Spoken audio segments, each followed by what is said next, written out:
ইচ্ছে হলো তাইতে তোমাদের সকলকে স্বাগত জানাই। আজ আমি তোমাদের গরমের খুব উপাদেয় একটা আইসক্রিম করে দেখাবো, ম্যাঙ্গো আইসক্রিম।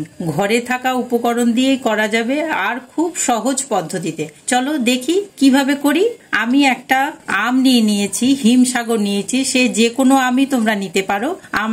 আমি এই খোসাটা ছাড়িয়ে নিয়ে আমি এইভাবে পিস করে নিয়েছি।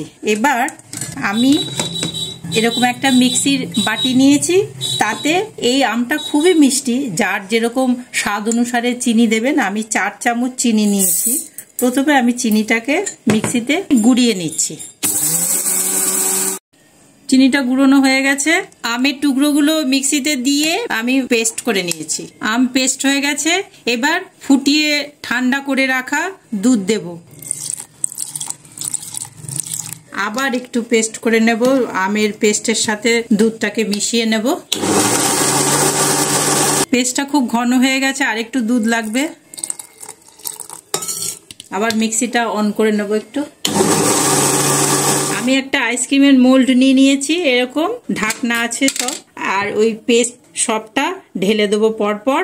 আর এটা প্রয়োজন হলে কেউ ছাঁকনি করে ছেঁকে নিতেও পারেন, আবার না নিতেও পারেন, কেননা তাতে কোনো অসুবিধা হবে না। মুখে একটু যদি দানা দানা থাকে আমের, ভালোই লাগবে, যেহেতু ম্যাঙ্গো আইসক্রিম।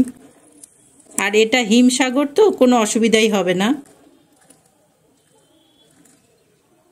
ঢালা হয়ে গেছে, এবার মুখ বন্ধ করে দিচ্ছি। এটা ডিপ ফ্রিজে এবার 7 ঘন্টা মতন রেখে দিতে হবে। 7 ঘন্টা পর ফিরে আসছি। 7-8 ঘন্টা পর ডিপ ফ্রিজ থেকে বার করার পর আমি এই অংশে নর্মাল জল একটু দিয়েছি, তাতে এটা খুলতে সুবিধা হবে। তারপর এটা বার করা কত সহজ দেখুন। প্রত্যেকটা এইভাবে ধরে বার করা যাবে।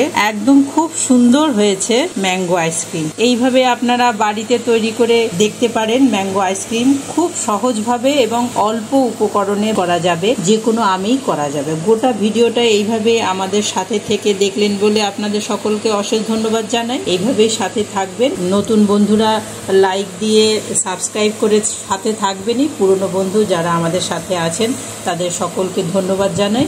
আজকের মতন আসি তাহলে, টাটা।